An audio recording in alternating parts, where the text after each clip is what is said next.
انما یخشی اللہ من عباده العلماء صدق اللہ العظیم وصدق رسولہ النبی الکریم الامین قال النبی صلی اللہ علیہ وسلم عن ابی ہریرہ قال قال رسول اللہ صلی اللہ علیہ وسلم لو كان الدين عند الثريا لذهب به رجل من فارس أو قال من أبناء فارس حتى يتناوله.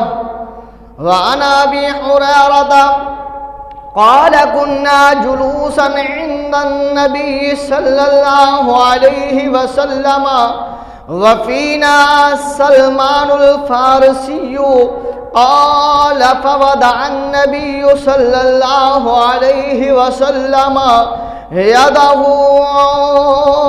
على سلمان ثم قال لو كان الإيمان عند الثريا لناله رجال من هؤلاء.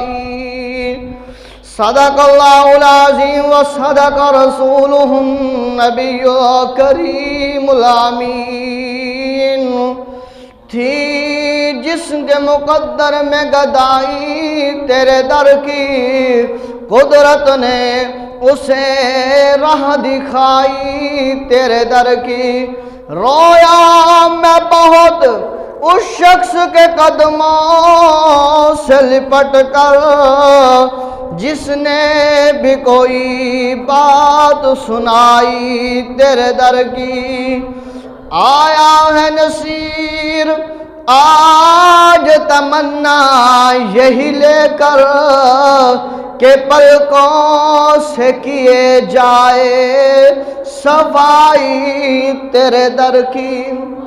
ان اللہ و ملائکتہ یصلون علی النبی یا ایہا الذین آمنوا صلوا علیہ وسلموا تسلیما.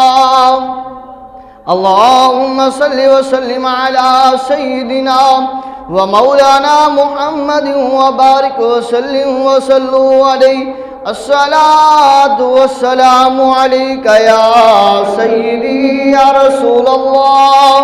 الصلاة والسلام علیک یا سیدی یا حبیب اللہ. الصلاة والسلام علیک یا سیدی یا نبی اللہ وعلی آلک وصحابک یا سیدی یا نور اللہ. اللہ تبارک و تعالی اپنے عظمت والے قرآن پاک میں ارشاد فرماتا ہے. کریم اللہ نے ارشاد فرمایا انما یخشی اللہ من عباده العلماء. کریم اللہ نے ارشاد فرمایا اللہ سے اس کے بندوں میں وہی ڈرتے ہیں جو علم والے ہیں. اللہ اکبر. فرمایا کریم اللہ نے کہ اللہ کے اس بندوں میں سے وہ بندہ ڈرتا ہے جو علم والا ہے. جو بے علم ہے اسے کیا پتا کہ اللہ تبارک و تعالیٰ سے کیسے ڈرنا ہے. جو علم والے ہیں وہ اللہ سے ڈرتے ہیں. وہ قدم چلاتے ہیں تو اللہ تبارک و تعالیٰ سے ڈرتے ہیں کہ کہیں قدم ہمارے ڈگمگا نہ جائیں. وہ سوتے ہیں تو اللہ تبارک و تعالیٰ سے ڈرتے ہیں کہ کہیں ہم غافل نیند میں مبتلا نہ ہو جائیں. وہ نماز پڑھتے ہیں تو اللہ سے ڈرتے ہوئے کہ کہیں ہمارے نماز میں کمی پیشی و کجی نہ رہ جائے، بلکہ اللہ تبارک و تعالی ہماری اس نماز کو اپنی بارگاہ میں شرف قبولیت عطا فرمائے. اللہ اکبر. فرمایا کریم اللہ نے اللہ سے اس کے بندوں میں وہی ڈرتے ہیں جو علم والے ہیں. اگر وہ ناپ تول کرتے ہیں تو ناپ تول کرتے ہوئے بھی اللہ سے ڈرتے ہیں کہیں ناپ تول میں کمی و کجی نہ رہ جائے۔ اگر وہ کوئی وپار کرتے ہیں اس سے اللہ کی بارگاہ میں ڈرتے ہیں کہ کہیں اس میں کوئی کمی پیشی نہ ہو جائے۔ اور فرمایا وہ اسی طرح جب اللہ تبارک و تعالی کی بارگاہ میں آتے ہیں تو بھی لرزتے ہوئے، ڈرتے ہوئے، کم کپاتے ہوئے آتے ہیں کہ کہیں اللہ تبارک و تعالی کے گھر کی بے ادبی نہ ہو جائے۔ اللہ اکبر۔ حضرت امام اعظم ابو حنیفہ رحمۃ اللہ علیہ آپ کا اسی مہینے 2 شعبان معظم کو وصال مبارک ہے۔ آپ رحمت اللہ علیہ کی شان و عظمت و مقام کا بیان کرتے ہوئے آئیے سنیے آقا کریم صلی اللہ علیہ وسلم نے کیا ارشاد فرمایا ہے۔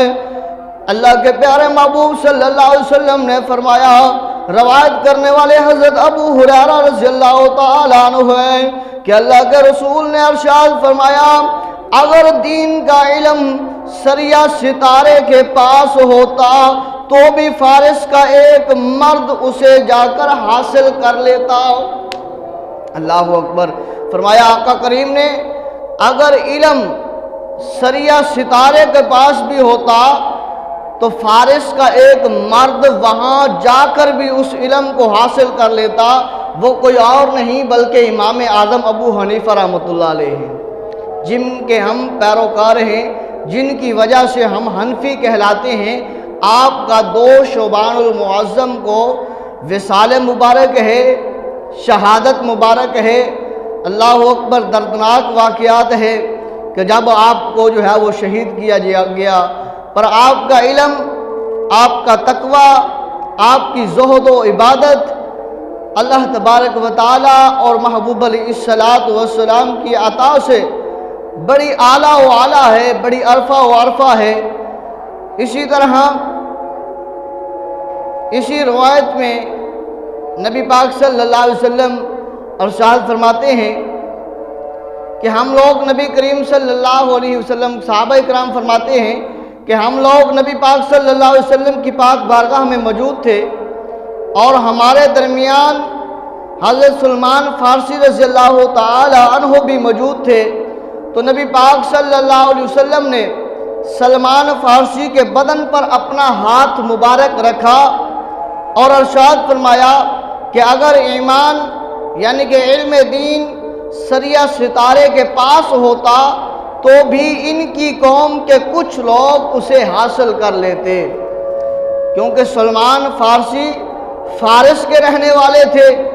اسی طرح حضرت امام اعظم ابو حنیفہ رحمۃ اللہ علیہ آپ بھی فارس کے رہنے والے تھے۔ تو آقا کریم صلی اللہ علیہ وسلم نے آنے والے کی پہلے بشارت عطا فرمائی۔ فرمایا امام اعظم ابو حنیفہ رحمۃ اللہ علیہ کے بارے میں کہ یہ میری امت کا مرد مجاہد وہ ہے کہ اگر سریہ ستارے کے پاس بھی دین ہوتا، ایمان ہوتا تو یہ وہاں جا کر بھی اسے لے کر آ جاتا۔ اس قدر محبوب علیہ الصلوۃ والسلام نے آپ کی بشارت جو ہے وہ صحابہ اکرام کو فرمائی۔ آپ کا نام اس میں گرامی نعمان ہے اور کنیت آپ کی ابو حنیفہ رضی اللہ تعالی عنہ ہے، اور آپ کی پیدائش مبارک 80 ہجری میں ہوئی، اور آپ کے دور میں تقریباً 22 یا 26 صحابہ اکرام موجود تھے جن کی صحبت آپ نے جو ہے وہ اختیار کی، اور آپ علم حدیث کا جو ہے وہ علم ان سے حاصل کیا۔ تو لہٰذا آپ تابعین میں سے ہیں، اور 18 یا 22 یا 26 صحابہ اکرام سے آپ نے علم حدیث کو حاصل کیا اور پھر لوگوں تک علم حدیث کو پہنچایا ہے۔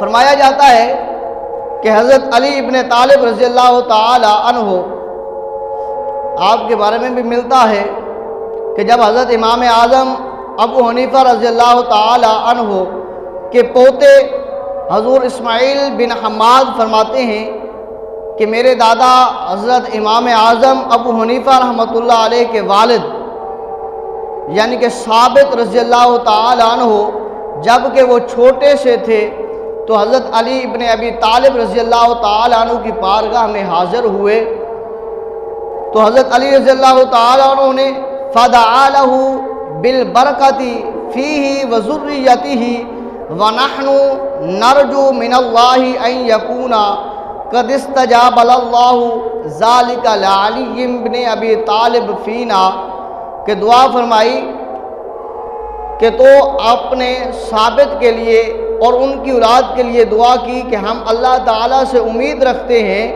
کہ اس نے ہمارے حق میں حضرت مولا علی بن ابی طالب رضی اللہ تعالی عنہ کی دعا کو قبول فرمایا۔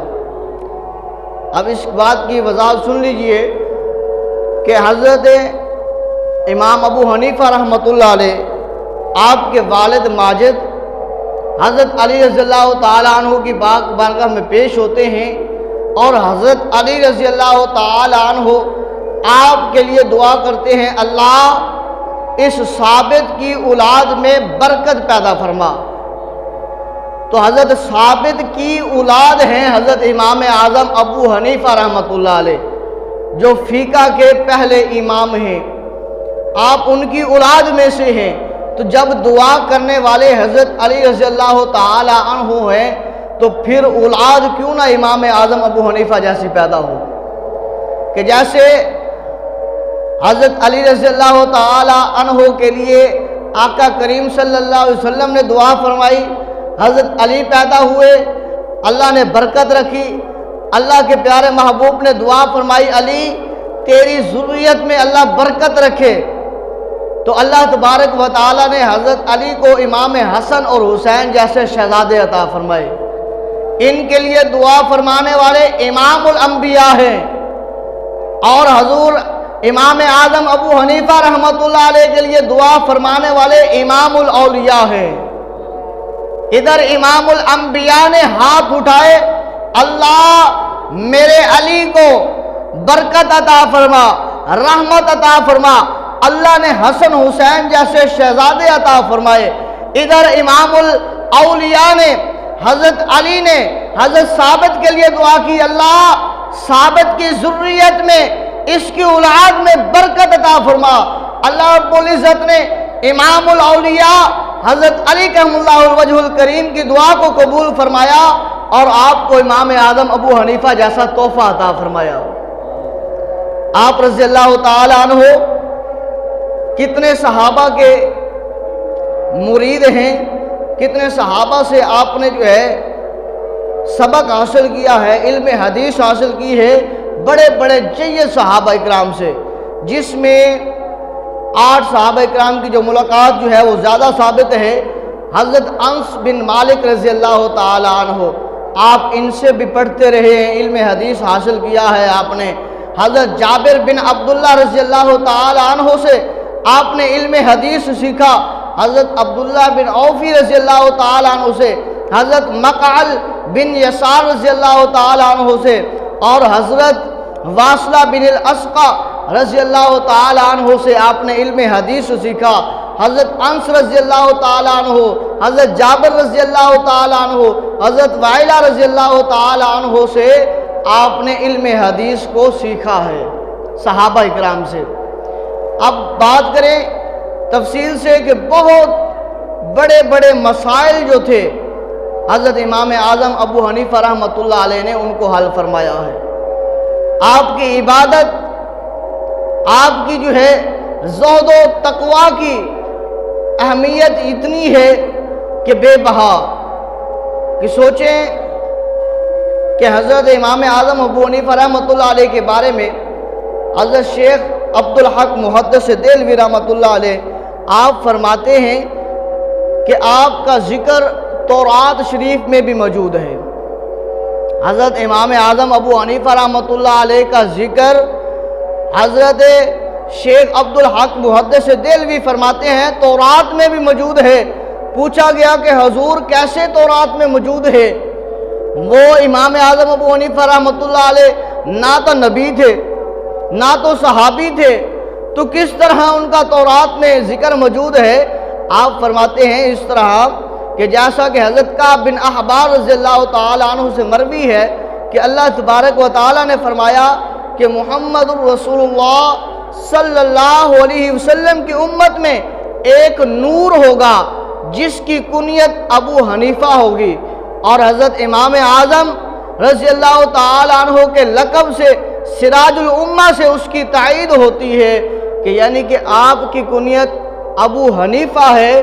فرمایا اس سے ثابت ہوتا ہے کہ جو اللہ نے فرمایا تورات میں آخری نبی محمد الرسول اللہ صلی اللہ علیہ وسلم میں ایک نور ہوگا جس کی کنیت ابو حنیفہ ہوگی، فرمایا شیخ عبدالحق محدث دہلوی نے وہ جو بشارت تھی وہ امام اعظم ابو حنیفہ رحمۃ اللہ علیہ کی ہے۔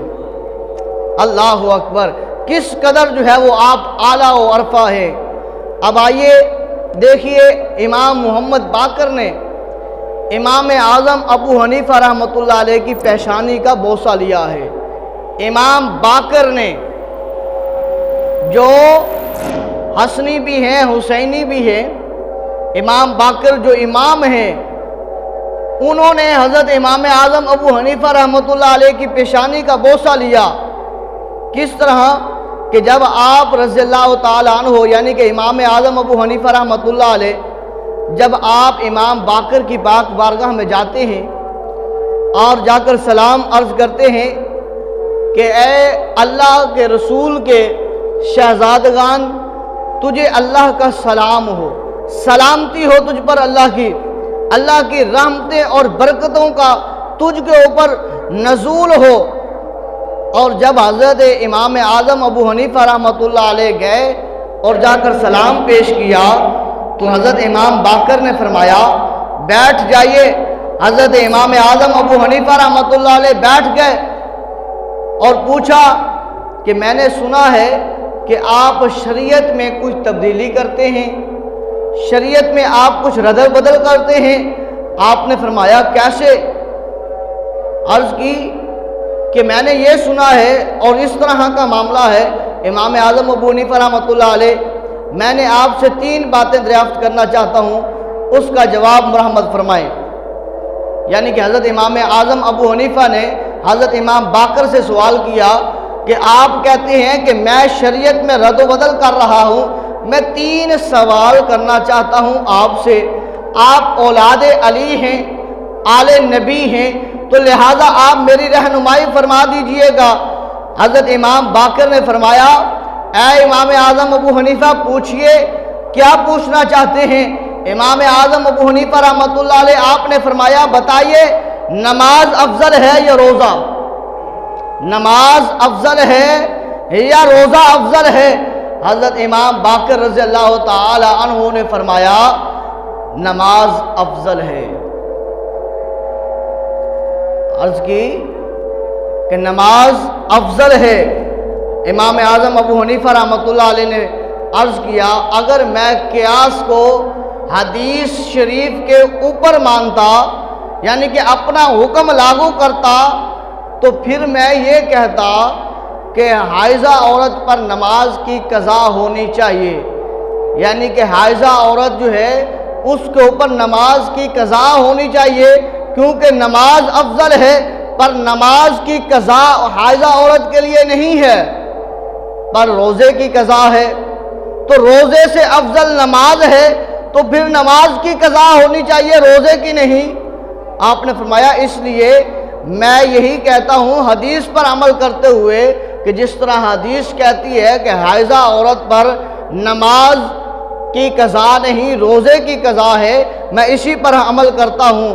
اور پھر عرض کیا امام اعظم ابو حنیفہ نے کہ مجھے یہ بتائیے کہ پیشاب ناپاک زیادہ ہے یا منی؟ تو حضرت امام باقر رضی اللہ تعالی عنہ نے فرمایا پیشاب زیادہ ناپاک ہے۔ تو حضرت امام اعظم ابو حنیفہ فرماتے ہیں اگر میں قیاس کو ترجیح دیتا یعنی کہ دین میں اپنی بات کو شامل کرتا تو پھر میں کہتا پیشاب سے غسل کرنا چاہیے تھا، کیونکہ منی سے زیادہ پیشاب جو ہے وہ نجس ہے، ناپاک ہے، پلید ہے، پر نہیں میں حدیث رسول صلی اللہ علیہ وسلم کو سامنے رکھتے ہوئے اس کے مطابق ہی عمل کرتا ہوں کہ پیشاب سے جو ہے وہ غسل واجب نہیں ہوتا فرض نہیں ہوتا، لہذا منی کے اخراج سے غسل واجب ہوتا ہے، فرض ہوتا ہے۔ پھر کہا تیسرا سوال یہ ہے کہ عورت کمزور ہے یا مرد؟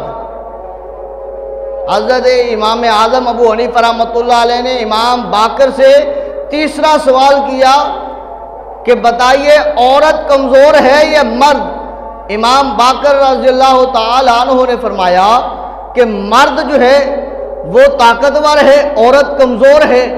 حضرت امام اعظم ابو حنیفہ رحمۃ اللہ علیہ نے فرمایا اگر میں اپنی بات کرتا، اگر میں دین میں اپنی بات کو شامل کرتا، اپنی قیاس کو رکھتا، تو پھر کیونکہ عورت کمزور ہے اسے 2 حصے ملنے چاہیے تھے، مرد کیونکہ طاقتور ہے اسے 1 حصہ ملنا چاہیے تھا۔ فرمایا نہیں بلکہ میں دین مصطفی صلی اللہ علیہ وسلم کے مطابق اور قرآن کے حکم کے مطابق یہی فیصلہ کرتا ہوں للذکر مثل حظ الانثیین کہ بیٹے کو 2 حصے اور بیٹیوں کو 1 حصہ دینا چاہیے۔ فرمایا جب حضرت امام اعظم ابو حنیفہ رحمۃ اللہ علیہ نے یہ تینوں سوال کیے، تینوں سوالوں کے جواب سنے اور اپنے جواب دیے، حضرت امام باقر رضی اللہ تعالیٰ عنہ کو اتنا پسند آئے، آپ کے علم پر اتنا آپ کو رشک آیا، امام باقر کو اتنا رشک آیا کہ آپ اٹھے اپنی مسند سے اور اٹھ کر امام اعظم ابو حنیفہ رحمۃ اللہ علیہ کی پیشانی سے بوسہ لیا۔ فرمایا واحد شخص امام اعظم ابو حنیفہ رحمۃ اللہ علیہ اس دھرتی پر، اس زمین پر موجود ہے جو میرے نانے مصطفیٰ کا دین لے کر چل رہا ہے، جو قرآن و حدیث کو اکٹھا لے کر چل رہا ہے، جو قیاس کی پرواہ نہیں کر رہا بلکہ قرآن و حدیث کو ساتھ لے کر چل رہا ہے۔ فرمایا ہر چیز کا جو ہے وقت تعین ہے، ہر چیز کی قدر جو ہے، منزلت جو ہے وہ الگ الگ ہے۔ اسی طرح امام اعظم ابو حنیفہ رحمۃ اللہ علیہ کے پاس جو ہے یہ آ جاتے ہیں، کہتے ہیں کہ جس طرح نماز ہے، نماز میں امام قرات کر رہا ہے، سورۃ فاتحہ شریف پڑھ رہا ہے، صبح کی قرات میں یا ظہر ہے، مغرب ہے، عشاء ہے یا جمعۃ المبارک ہے، تو پیچھے جو سورۃ فاتحہ شریف یا کوئی اور سورت ملاتے ہیں، اس کے بارے میں اب کافی لوگ آگے انہوں نے کہا کہ سورۃ فاتحہ کے بعد نماز نہیں ہوتی، لہذا امام کے پیچھے سورۃ فاتحہ پڑھنی چاہیے، سورت ملانی چاہیے۔ فقہ حنفی میں امام کے پیچھے قیام کی ساری قرات بند ہے سوائے سبحانک اللہم و بحمدک، وہ بھی اگر آپ شروع میں پہنچ آئے ہو، تکبیر سے پہلے پہنچ آئے ہو تو پھر آپ نے ثنا پڑھنی ہے، ورنہ اگر تکبیر ہو چکی ہے، ثنا پڑھی جا چکی ہے تو پھر آپ نے پیچھے اللہ اکبر کہہ کے خاموش ہو کے کھڑا ہونا ہے۔ امام کے پیچھے قرات نہیں ہے فقہ حنفی میں۔ اب لوگ آگے اس کے منکر انہوں نے کہا کہ یہ کیسے ہو سکتا ہے امام کے پیچھے قرات نہ ہو، لہذا امام سورۃ فاتحہ شریف پڑھے گا تو پیچھے والے بھی پڑھیں گے۔ اب یہ کافی لوگ 50 60 100 علماء کرام اکٹھے ہو کر آ گئے آپ کے پاس اور آ کر کہتے ہیں امام اعظم ابو حنیفہ رحمۃ اللہ علیہ آپ نے یہ فتویٰ جاری کیا ہے، آپ نے یہ حکم جاری کیا ہے کہ امام کی قرات مقتدی کی قرات ہے، امام کے پیچھے قرات نہیں ہے، تو اس کے بارے میں وضاحت کیجئے۔ حضرت امام اعظم ابو حنیفہ رحمۃ اللہ علیہ نے فرمایا کہ تم 50 یا 60 جو ہے، حضرت امام اعظم ابو حنیفہ رحمۃ اللہ علیہ نے فرمایا تم جو 50 60 ہو تمہارا موقف ایک ہے۔ فرمایا ایک موقف ہے کیا؟ کہ امام کے پیچھے قرات کرنی چاہیے۔ آپ نے فرمایا ہر بندہ اپنے موقف کے بارے میں بیٹھا ہے، لہذا تم ڈیسائیڈ کر لو، تمہارے 50 میں سے یا 100 میں سے ایک بندہ جو ہے یہ تعین کر لے جو میرے پاس بات کرے گا، اس کی دلیل تمہارے ساروں کی دلیل ہوگی، اس کی بات تمہاری بات ہوگی، اس کی جیت تمہاری جیت ہوگی، اس کی جو ہے ہار تمہارے سب کی ہار ہوگی۔ انہوں نے کہا ہاں یہ ہمارے 50 میں سے علم میں یہ بندہ زیادہ ہے، علم میں، بولنے میں، لب و لہجے میں عربی میں مہارت رکھنے میں یہ بندہ زیادہ ہے، لہٰذا یہ جو بات کرے گا ہماری بات ہوگی، یہ جو فیصلہ کرے گا ہمارا فیصلہ ہوگا، اس کی ہار ہماری ہار ہوگی، اس کی جیت ہماری جیت ہوگی۔ آپ نے فرمایا بس تعین کر لیا اپنے بندے کا؟ انہوں نے کہا ہاں جی کر لیا ہے۔ آپ نے فرمایا اس کے باوجود تمہیں سمجھ نہیں آئی؟ کہا سمجھ نہیں آئی۔ آپ نے فرمایا جس طرح تم نے ایک بندے کا تعین کر لیا، اس کی بات ساروں کی بات ہے، اسی طرح میرا موقف بھی تو یہی ہے۔ جب ہم نے ایک امام کا تعین کر لیا ہے، یہ ہمارا امام ہے، یہ ہمارا رہنما ہے، تو پھر اس کی بات تمہاری بات کیوں نہیں ہوتی؟ پھر اس کی بات تمہاری بات کیوں نہیں ہوتی؟ اس کی قرات تمہاری قرات کیوں نہیں ہوتی؟ اس کی فاتحہ شریف تمہاری فاتحہ شریف کیوں نہیں ہوتی؟ وہ اپنی فاتحہ پڑھے گا، تم اپنی پڑھو گے، وہ اپنی قرات کرے گا، تم اپنی قرات کرو گے۔ جو قرآن کا حکم ہے کہ جب اللہ کا قرآن پڑھا جائے تو خاموشی کے ساتھ سنو، اس پر عمل کون کرے گا؟ اب جو 50 60 100 جتنے علماء کرام آئے ہوئے ہیں، آپ کے جو ہے وہ قدموں میں گر جاتے ہیں، حضور آپ کے جیسا علم یہاں دنیا میں کسی کے پاس نہیں ہے، کہ آپ نے بات کو سمجھا دیا ہے کہ اسی طرح ہے جس طرح ہم نے بیٹھ کر اپنا بندہ تعین کر لیا ہے، اسی طرح ہم امام کا تعین کرتے ہیں، امام رہنما ہے، رہبر ہے، اسی طرح بے شک اس کی بات ہماری بات ہے، اس کی قرات ہماری قرات ہے، اس لیے امام کے پیچھے مقتدی خاموش رہے گا۔ یہ تھا امام اعظم ابو حنیفہ رحمۃ اللہ علیہ کا علم۔ اور اب زہد و تقوی کی بات کرتے ہیں کہ آپ کا تقوی کس قدر جو ہے وہ اعلیٰ تھا کہ آپ رحمۃ اللہ علیہ کے پاس جو ہے عورت کپڑا بیچنے آ جاتی ہے، ریشمی کپڑا۔ آپ بہت بڑے تاجر بھی تھے۔ آج تو جو ہے وہ ہم یہ کہتے ہیں کہ جو امام ہے، جو ہمارا جو ہے وہ عالم ہے، وہ صرف اور صرف اس کام کے علاوہ اور کوئی کام نہ کرے۔ امام اعظم ابو حنیفہ رحمۃ اللہ علیہ کے بارے میں دیکھیے کہ آپ بہت بڑے تاجر بھی تھے، بہت بڑے تاجر تھے، اور کپڑا آپ اعلیٰ شان پہنتے تھے۔ جو آپ صرف ایک شال جو ہے وہ اپنے اوپر اوڑھتے تھے، وہ 1500 درہم کی تھی۔ آپ فرمایا کرتے تھے کہ جب اللہ کی بارگاہ میں جانا ہو تو تم کپڑے جو ہے وہ پھٹے پرانے پہنتے ہو، سر کے اوپر کپڑا جو ہے وہ پھٹا پرانا پہنتے ہو، اور مسجد سے ٹوپی وہ اٹھاتے ہو جو پھٹی پرانی ہے۔ جب کسی جو ہے وہ محل میں جاتے ہو، کسی بڑے کے پاس جاتے ہو، اس وقت بار بار اپنے کپڑوں کو دیکھتے ہو، ہمارے کپڑے اچھے ہونے چاہیے، استری ہوئے ہوں اور کپڑا اچھا ہونا چاہیے۔ اور جو مالک لمجزل ہے، جو سارے سرداروں کا سردار ہے، جو خالق کائنات ہے، جس نے پیدا کیا ہے، جب اس کی بارگاہ میں جاتے ہو تو پھر اپنے کپڑوں کو کیوں نہیں سنبھالتے؟ وہ جیسے اعلیٰ سے اعلیٰ ہے، وہ جیسے بالا سے بالا ہے، جیسے وہ خوبصورت ہے تو خوبصورت کو ہی پسند فرماتا ہے۔ آپ فرمایا کرتے تھے اس لیے میں اس خدا تعالیٰ کی بارگاہ میں جانے کے لیے اپنے لباس کو اچھا لے کر جاتا ہوں، تاکہ میرا لباس اچھا ہو تو میرا اندر بھی اچھا ہو۔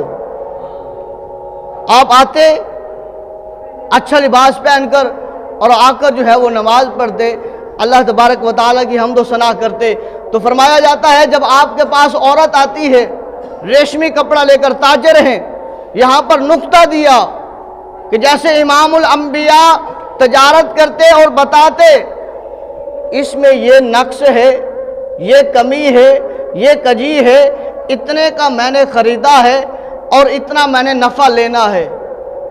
آج ہم کیا کرتے ہیں؟ ہم اس کے برعکس چل رہے ہیں۔ امام اعظم ابو حنیفہ رحمۃ اللہ علیہ کیونکہ شریعت مطہرہ پر عمل کرتے ہیں، آپ نے بتایا کہ تجارت کرنی ہے وہ کیسے۔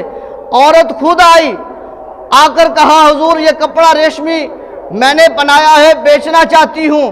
فرمایا کتنے کا بیچتی ہے؟ عرض کی حضور 100 روپے کا، 100 درہم کا یا 100 کا۔ آپ نے فرمایا یہ تو بہت کم قیمت ہے، یہ تیرا کپڑا جو ہے اس سے زیادہ قیمت کا ہے۔ اب یہاں پر تجارت والے تھوڑے سے سوچیں گے، سمجھیں گے کہ امام اعظم ابو حنیفہ رحمۃ اللہ علیہ کیا سبق دینا چاہتے ہیں۔ بیچنے والی کہہ رہی ہے کہ میں 100 درہم کا بیچنا چاہتی ہوں، آپ فرماتے ہیں یہ 100 درہم کا نہیں ہے بلکہ اس سے زیادہ کا ہے۔ فرمایا اس سے زیادہ کا ہے، کہا کتنے کا ہے؟ آپ نے فرمایا تو اور ریٹ لگا اور بتا۔ کہا چلو 200 درہم کا دیتی ہوں۔ آپ نے فرمایا یہ کپڑا جو تیرے پاس ہے یہ اس سے بھی زیادہ کا ہے۔ قیمت کا پتہ ہے، آج تو ہم دیکھتے ہیں نا، اگر کسی کے پاس کوئی چیز بیچنے والی ہے تو ہم دیکھتے ہیں اگر مجبور ہے تو اس کا ریٹ اگر 10 روپے ہے تو ہم کہتے ہیں یہ بندہ مجبور ہے، مجبوری کا پتہ ہے، بھائی 2 روپے کی 3 روپے کی ہم لیتے ہیں، نہیں تو لے جا، پتہ ہے مجبوری ہے، ہم مجبوری کا فائدہ اٹھاتے ہیں۔ پر ہمارے امام کیا کر رہے ہیں؟ فرمایا یہ 200 درہم سے بھی زیادہ ہے۔ عرض کی چلو 300 درہم کا خرید لیں۔ آپ نے فرمایا یہ تیرا کپڑا 300 درہم سے بھی زیادہ ہے۔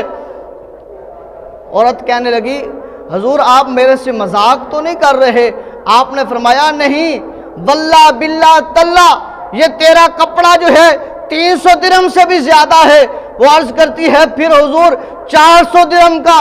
آپ نے فرمایا یہ جو تیرا کپڑا ہے یہ حقیقت معنی میں 400 درہم سے بھی زیادہ ہے۔ کہاں 100 درہم اس نے کہے، کہاں 200، کہاں 300، کہاں 400۔ آپ نے فرمایا تیرے سے یہ کام نہیں ہے، لہذا جا کسی آدمی کو بلا کر لا۔ وہ آدمی کو بلا کر لاتی ہے تو آپ اس سے سودا طے کرتے ہیں۔ آپ فرماتے ہیں اس کپڑے کا ریٹ جو ہے وہ مہنگا ہے تو لہذا یہ 400 درہم کا، 200 300 کا نہیں بلکہ 500 درہم کا ہے۔ 500 درہم کا یہ تیرا کپڑا ہے، اور خریدا اور بتایا اے حنفیوں، میری شریعت پر چلنے والے، میرے بتائے ہوئے مسائل، میری تحقیق کیے ہوئے مسائل پر چلنے والوں، ایسے چلنا ہے، ایسے سودا کرنا ہے، ایسے چلنا ہے۔ یہ تھے حضرت امام اعظم ابو حنیفہ رحمۃ اللہ علیہ۔ اگر ان کی اور زہد و تقوی کی بات کریں تو کیا کہنے کہ آپ جو ہے وہ آپ کا جو ہے شاگرد عبد الرحمن، وہ ایک کپڑا بیچ دیتے ہیں کتنے درہموں کا؟ آپ جب آتے ہیں پوچھتے ہیں کپڑا کتنے کا بیچا ہے؟ حضور اتنے درہموں کا بیچ دیا ہے۔ آپ فرماتے ہیں تجھے پتہ ہونا چاہیے اس کپڑے میں ایک کمی کجی تھی، وہ اتنے کا نہیں تھا، تو نے اتنے کا بیچ دیا ہے، یہ تو نے زیادہ کا بیچا ہے۔ کل قیامت کے دن اللہ کی بارگاہ میں میرے سے پوچھا گیا تو میں کیا جواب دوں گا؟ جاؤ اسے ڈھونڈ کر لا۔ جب جاتا ہے اس عورت کو یا اس مرد کو ڈھونڈنے کے لیے، وہ آپ کا شاگرد یا آپ کے ساتھ والا نہیں ملتا۔ فرماتے ہیں کہ وہ ساری جتنی آمدنی تھی آپ اس کو جو ہے بانٹنے کے لیے کہتے ہیں کہ جا یہ جتنا تو نے اس کپڑے کا خرچ لیا ہے نا وہ بھی، اور جو بچت ہے وہ بھی، جو اس کے دام بنتے ہیں وہ بھی، ساری کی ساری رقم غریبوں میں تقسیم کر کے آ۔ جب وہ بندہ، وہ شاگرد، وہ نوکر، وہ غلام تقسیم کرنے کے لیے جانے لگتا ہے، پھر روک لیتے ہیں، رک جا۔ خیال آیا اے امام اعظم ابو حنیفہ رحمۃ اللہ علیہ، جو اس نے مہنگے دام میں بیچا ہے یہ حلال تو نہیں ہے، تو اللہ نے تو حلال کو تقسیم کرنے کا حکم دیا ہے، حرام کو تو نہیں کیا نا کہ آج حرام کی کمائی تقسیم کر دیں اور حلال کی رکھ لیں۔ نہیں، فرمایا ادھر آ جا، کیا کریں؟ چلو جا یہ آٹا، اس کا جو اتنی قیمت کا جو آٹا بنتا ہے یا خرد و نوش کی جو چیز بنتی ہے جا دریا میں ڈال دے۔ حتیٰ کہ فرمایا جاتا ہے کہ جب وہ دریا میں ڈال دی گئی تو آپ کو خیال آیا اے امام اعظم ابو حنیفہ رحمۃ اللہ علیہ، دریا میں بھی مخلوقات بستی ہے، اس میں بھی حلال ہے مچھلی۔ اگر کل کو مچھلی وہی جس نے یہ چیز کھائی ہوگی تیرے منہ میں آ گئی اس کا لقمہ، تو پھر کیا تیری عبادت، کیا تیرا زہد و تقوی؟ پھر فرمایا جاتا ہے آپ زندگی بھر جب تک رہے آپ نے پھر کبھی مچھلی کو نہیں کھایا، صرف اس وجہ سے، اس ڈر کی وجہ سے، اس خوف کی وجہ سے کہ کہیں اللہ تبارک و تعالی میری ساری عبادتوں کو، ریاضتوں کو ضائع نہ کر دے۔ تو آج ہم کیا کر رہے ہیں؟ اللہ رب العزت کی دعا، اللہ رب العزت کی پاک بارگاہ میں دعا کرتے ہیں کریم اللہ ہمیں امام اعظم ابو حنیفہ رحمۃ اللہ علیہ کے نقش قدم پر چلنے والا بنائے۔